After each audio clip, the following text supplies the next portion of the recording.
noches, ¿cómo están? Esto es 89 segundos, debates necesarios. Hoy debatimos sobre el fútbol y sus consecuencias, entre otros, por supuesto, la violencia, la indeseada violencia que se ha metido en el fútbol aparentemente para no salir por un tiempo largo. ¿Cuántos factores que se mezclan, no? Porque está justamente la pasión por el fútbol, no bancarse una derrota, desde ese hecho simple a los más complejos que tienen que ver con la droga, con la política, con la delincuencia y con el financiamiento y la actividad delictual, nada más y nada menos. Hoy gente que ha estudiado este fenómeno, que intenta salvar al fútbol como pasión, al fútbol amateur, al fútbol infantil, al fútbol que promete y no al fútbol que condena. Hoy están con nosotros el señor Carlos del Frade, conocido periodista rosarino, que además es candidato a diputado y ha escrito el libro La Ciudad Goleada, Central News, La Ciudad Goleada.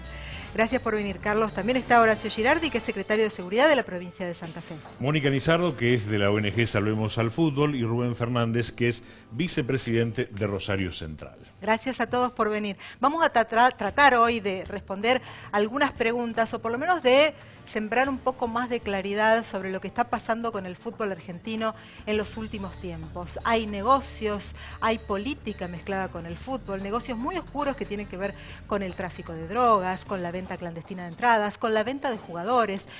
Algunos de estos temas vamos a tratar de aclarar hoy para empezar a buscar una punta para la salida de esto. Informe especial. El fútbol comenzó siendo la simple acción de patear una pelota en grupo, pero hoy es tantas cosas que cuesta definirlo.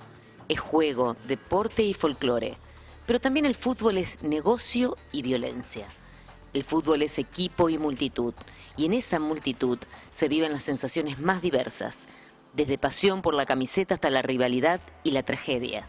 Más de 250 muertes carga el fútbol argentino en su historia, y este vergonzoso saldo lo transforma también en un problema de Estado. El fútbol, además, es complicidad, es hacer como que acá no pasó nada. Y en este juego no se salva ni el poder político ni la policía. La policía en general en Argentina se ha pasado de la raya muchas veces, no ha hecho nada muchas veces y es cómplice en otras tantas. Ni los traficantes de droga, ni los dirigentes de clubes, ni los árbitros, ni los jugadores, ni los que venden jugadores, ni los que revenden entradas, ni los barra bravas.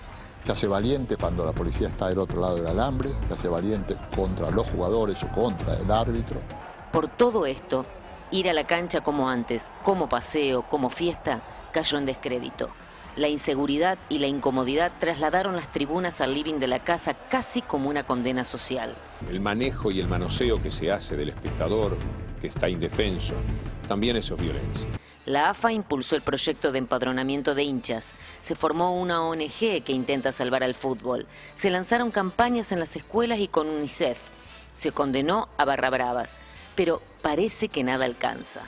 ¿Se puede controlar la violencia del fútbol? ¿Cómo? Vamos a aclarar antes que nada, Susana, que también la producción había invitado a directivos del Club Newell's Old Boys. Bueno, no vinieron, pero han sido invitados también. Carlos del Frade, ¿cómo se puede parar la violencia? Una violencia que en parte muchas veces se justifica, es decir, bueno, son las cosas del fútbol, sí. Parece que se dice a veces. Se naturaliza. Claro, exactamente. Y de esa manera se invisibiliza. A mí me parece que esta cuestión de la violencia en el fútbol, hay que decir que la cancha chica del fútbol ilumina y muestra cómo funciona la cancha grande de la sociedad. Pensar en el fútbol es pensar en la sociedad. Y la violencia viene de arriba hacia abajo. No hay barra brava sin complicidad con parte de la dirigencia de los clubes, sin convivencia con la policía, sin convivencia con el poder político. Y además hay que ver cuál es el lugar de la barra brava en el negocio que se ha convertido el fútbol. Para mí son los socios menores de los delincuentes de guante blanco que muchas veces usan el fútbol para blanquear negocios. No hay zona más liberada en el mundo para generar dinero como el fútbol.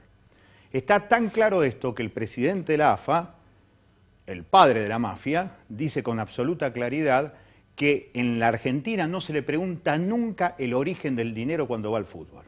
Eso me parece que es una confesión de partes. Así que de los años 90 para acá, todo lo que tiene que ver con la violencia viene de arriba hacia abajo y utiliza y cabalga sobre la pasión, el amor del hincha sobre la camiseta, por lo cual después se desdibujan las investigaciones. Después hay mucho más para charlar, pero para ser, entre otras cosas, absolutamente consciente de los 89 segundos, lo dejamos en este momento. Pero me parece que la violencia es de arriba hacia abajo, es estructural y es un entramado de relaciones de poder. Mónica Lizardo ha venido especialmente desde Capital Federal para este programa, le agradecemos muchísimo, Mónica. Es paradójico porque el fútbol es considerado un deporte, bueno, o por lo menos era considerado un deporte con un gran arraigo en los hombres, básicamente. Sin embargo, las mujeres se han ido incorporando gradualmente, de ahí que Mónica haya fundado una organización no gubernamental que se llama Salvemos al Fútbol. Cada vez hay más mujeres en las canchas, Mónica. Todos imaginamos que la presencia femenina iba a justamente llegar para graduar un poco la violencia, para dulcificar un poco la tribuna, podemos decir. Pero no ha sido así. Recién veíamos en el informe que hasta en fútbol femenino hay agresión. Codazos, malas actitudes. Sí, bueno, estamos hablando de dos tipos de violencia. Uno que tiene que ver con esto, le hablaban de codazos y demás en los del fútbol femenino, tiene que ver con una violencia social, con una violencia de reacciones que genera también muchas veces por el mismo deporte, pero lo que nosotros empezamos a luchar desde Salvemos al Fútbol tiene que ver con los grandes negocios que maneja el fútbol y de donde se genera la violencia. Nosotros sostenemos que si hubiera una fuerte decisión política de Estado para terminar con esto, no vemos el por qué no se podría terminar, porque tiene que ver con que ya no se pelean por temas de camiseta, por temas de colores, o que tiene que ver con el folclore del fútbol, sino por los negocios que esta gente genera, y ya todos los clubes tienen más de 2 barras, es decir, 2 grupos instalados peleando por esos negocios. Es muy difícil la cuestión cuando no hay una política de Estado firme y concisa. Acá también no nos olvidemos otra pata que hay una gran deuda con la sociedad, que es la justicia, porque nosotros llevamos causas a la justicia y parecería como que también son parte que hacen complicidades con esto. Por supuesto que la policía, directivos y AFA, como bien decía Carlos del Frade, pero es un combo que últimamente se está traspasando los límites. Lo que vimos ayer, por ejemplo, en el partido que tenía que ver con River, ya no se pone en riesgo quienes vamos a un estadio de fútbol, sino los propios protagonistas que tienen que ver los jugadores. Acá gremiados debería estar también participando en esta lucha. Fernández, como dirigente, como directivo, ¿qué es lo que se puede hacer? Porque bueno, siempre se dice, empieza una nueva comisión directiva y dice nosotros con los barras no vamos a tener contacto, vamos a tratar de poner un freno acá, pero a veces parece que esa situación es superada rápidamente. ¿Esa es un poco la realidad? Yo lo que puedo decir desde mi corto tiempo que llevo como directivo, que no hace un año todavía, en esta experiencia nueva para mí, no es mucho lo que puedo decir, pero sí puedo decir algo que me parece que tiene que ver con algo que dijo Carlos antes, porque antes de ser directivo yo también soy espectador de fútbol, soy usuario del fútbol, me gusta desde hace muchos años ir a la cancha y aparte también tuve una experiencia de estar viviendo en otro país, en algún momento, en España concretamente. Yo lo que veía cuando llegué de vivir en España, yo veía una sociedad, nuestro país, a lo mejor producto de muchos años de gobiernos militares, de mucha represión, yo sentía esa idiosincrasia instalada en la calle, en la sociedad. Aún en las épocas me tocó vivir, yo vine después de la democracia, yo no me fui por problemas políticos, pero me tocó vivir, volver cuando ya estaba el gobierno de Alfonsín. Hacía una comparación rápida, inmediata, cotidiana. Una sociedad española que yo la veía mucho más relajada, mucho más distendida que una sociedad como la nuestra. Ciudades mucho más alteradas. A mí me parece que hay un componente fuerte de violencia en la sociedad en general. Eso después, como dijo Carlos, se traslada en el ámbito del fútbol en una cancha. Desborda.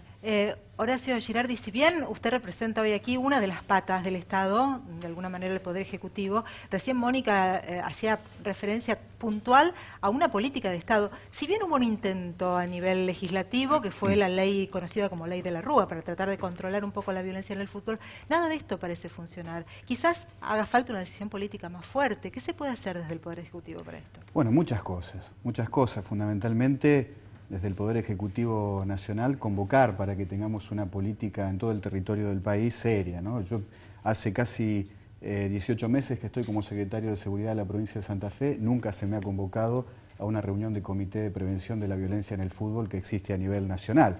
Nosotros sí lo hemos creado y lo hemos impulsado en la provincia, tenemos reuniones que tal vez no son lo sistemáticas que debieran ser, pero que se realizan en una mesa en conjunta donde están los dirigentes de los clubes, donde participa la justicia, donde tenemos que ver los temas que cotidianamente suceden vinculados a la violencia, y me parece que es la forma de actuar, ¿no? Es un accionar en conjunto, sistemático, con políticas de Estado que se respeten. Uno repasa el decreto que reguló la ley de la Rúa, donde se plantean plazos muy claros que deben ir cumpliendo las instituciones deportivas y la propia AFA, vinculado a la cantidad de personas que deben estar sentadas en los estadios, que con el paso del tiempo tenía que ser el 100%, la modificación en las ventas de entradas, el tema de los molinetes y su característica para no permitir el ingreso masivo y en patota a las canchas, y son toda una serie de medidas que se han ido posponiendo en el tiempo con una serie de excepciones, ya sea de nivel legislativo nacional o a requisitoria de la propia Asociación del Fútbol Argentino. O sea, me parece que falta convicción, decisión política y además sostener estas políticas en el tiempo.